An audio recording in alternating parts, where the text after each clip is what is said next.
Our topic for today is which short stories will leave you breathless? A fan submitted a story. The year was 1957. The place a small, sleepy town called Retirees' Paradise.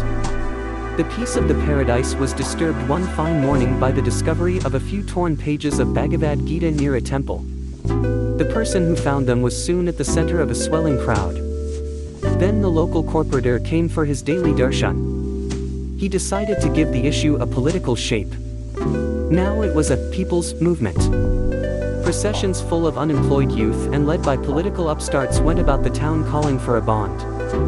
Shopkeepers, afraid of vandalism, downed their shutters muttering about loss of business.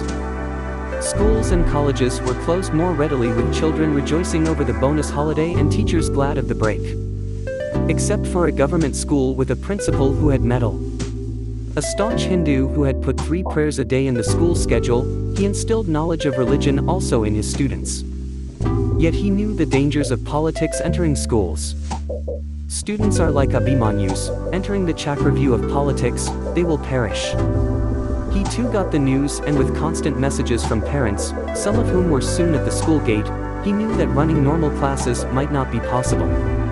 But closing the school out of fear of hooligans would be against his principles. So he called for a special prayer meeting.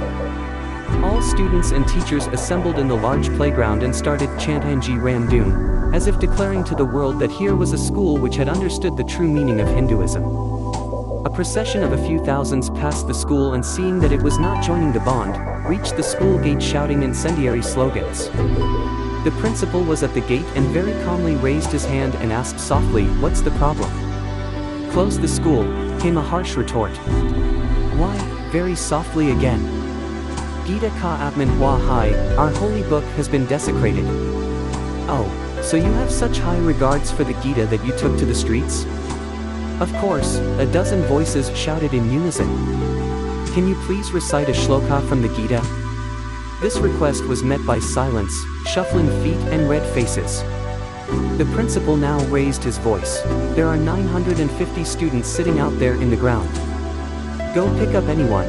If he cannot recite shlokas from the Gita, I will close the school." Gita, which treats work as worship, cannot be honored by closing the temples of learning. Gita is vibrant on this playground, in the hearts of my students. The school remained open. Thanks for watching, and don't forget to hit that like button and subscribe.